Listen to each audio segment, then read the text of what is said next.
She's definitely gone through more than 90% of any other like final person in any fucking movie. I said to Sky, I was like, why didn't we get this in Halloween Ends? Corey, this should have been you.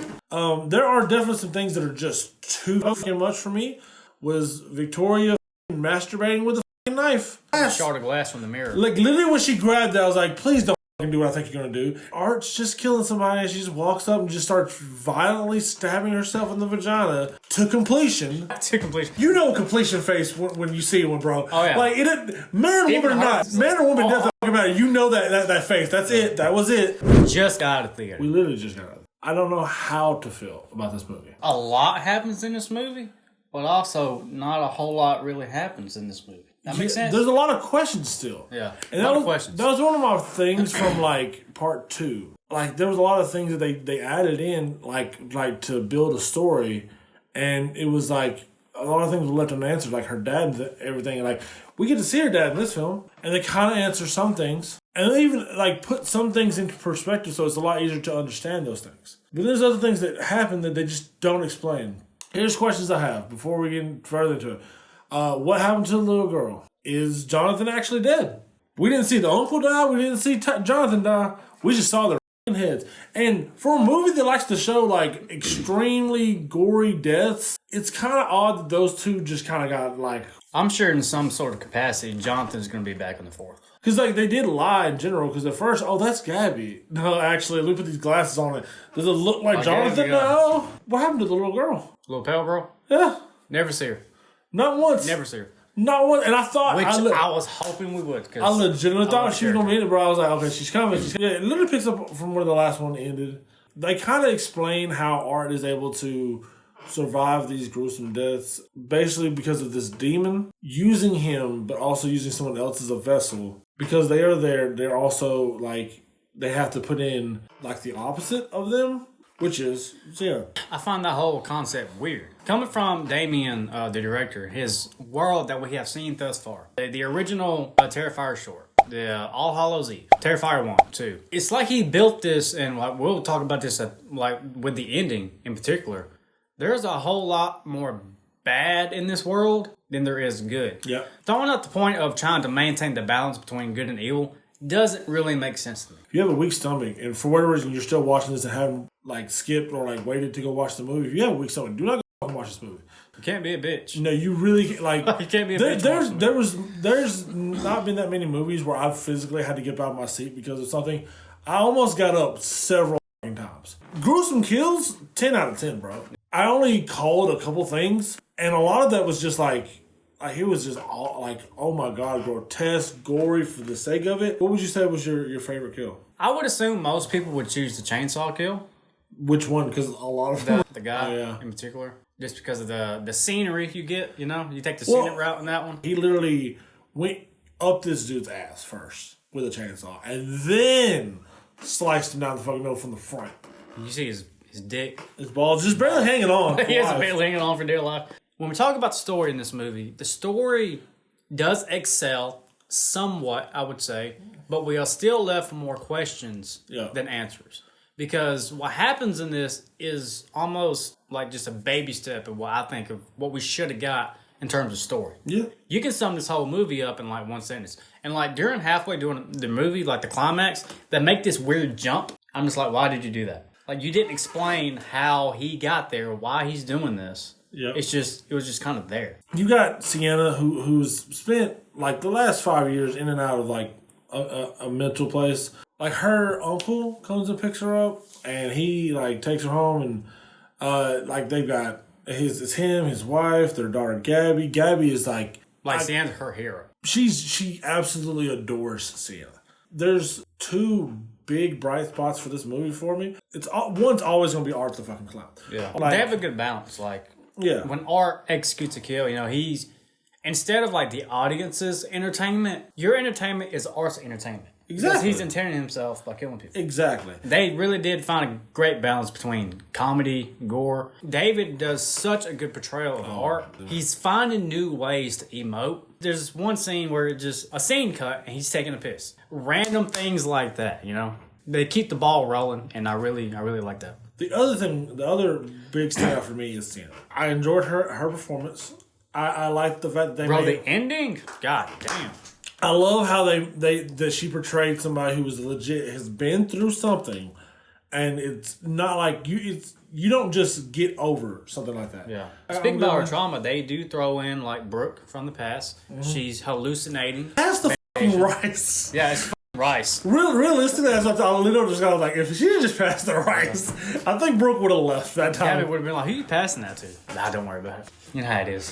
Brooke's literally just like a corpse. Like, he's just talking to her. Is they explore her trauma without beating it in your face. Facts. Good balance. Yep. Good balance. It's not too much, it's not too little. When she snaps back into it, and like the final climax happens, man, she's on. Oh, she's on point, bro. To me, I would put her up there with one of the greats. The thought that went through my head at the very end of it, like when she's like on her knees, just like, she's definitely gone through more than 90% of any other like final person in any movie. I said to Sky, I was like, why didn't we get this in Halloween Ends? I said that. That's what we did. Yeah. Corey, this should have been you. Yeah. Not like, should have been me. Jonathan. And he felt so underused and like very unnecessary in this film. Like his character is just kind of it was just there. And they also give you a character you fucking hate because at first there's this girl Mia who's like she's trying to just have sex with him. She was literally with like some dude like his roommate or whatever, which I don't remember his name because he was such a nothing character to me. She just wanted him to be on a true crime podcast because like she was like, you went through something very traumatic. You should come talk about it on. Yeah. No. Forcefully being a bitch. Straight up Karen. And then when Sienna calls her shit. Because, like, if she felt offended. I'm offended. Like, do you think she had the right to talk to me? Yes. Yes. I'm so glad he said that. Like, yeah, you were being Somebody called her out on her bullshit. You were being a bitch. I didn't think it would be him either. No. Because she has him on a string, bro. Yeah. Like, the moment she sat in his lap, I was like, yeah, he's going to do whatever she has to do. It's game over. Yeah, that was it's all about the nookie. There are some things also, like, when he's in the shower with old girl and Art hits his wrist with the chainsaw. Yeah. How is he holding back the chainsaw with both his hands? At least Sienna, I can understand it because like the whole thing with her day, like you can't actually be hurt because like she heals and shit. Mm-hmm. There are definitely some things that are just too fucking much for me. Was Victoria fucking masturbating with a fucking knife? A shard of glass from the mirror. Like literally when she grabbed that, I was like, please don't fucking do what I think you're gonna do. Art's just killing somebody and she just walks up and just starts violently stabbing herself in the vagina to completion. You know completion face when you see one, bro. Oh yeah. Like man or woman or not. Man or woman doesn't fucking matter. You know that face. That's it. That was it. We've talked about basically almost the whole movie. Sienna stays with her aunt and family. Explore her trauma a little bit. Art goes to a bar, steals a Santa costume, goes to the mall, blows the mall up. Then it's just a jump. That's one thing that brings it down for me. We have been anticipating this film and like, why is Sienna important to Art? That jump right there, because the only interaction they have is like you think Sienna might be hallucinating, which she wasn't. No, she saw him. The cuts, the jumps are like opening scene is like Art killing this family, and then finding the little girl in the cupboard and cut, and then 5 years prior, and then it goes to like them getting out of the mental hospital, cut. And it's just like we're jumping a little bit. Yeah, I mean, I didn't mind the parallel stories of like what Art and Victoria is doing versus Sienna. Yeah, but that's fun. There's no building on the actual story of why this is happening. Yeah, all of a sudden happens. Yeah, Art's there, Victoria's there.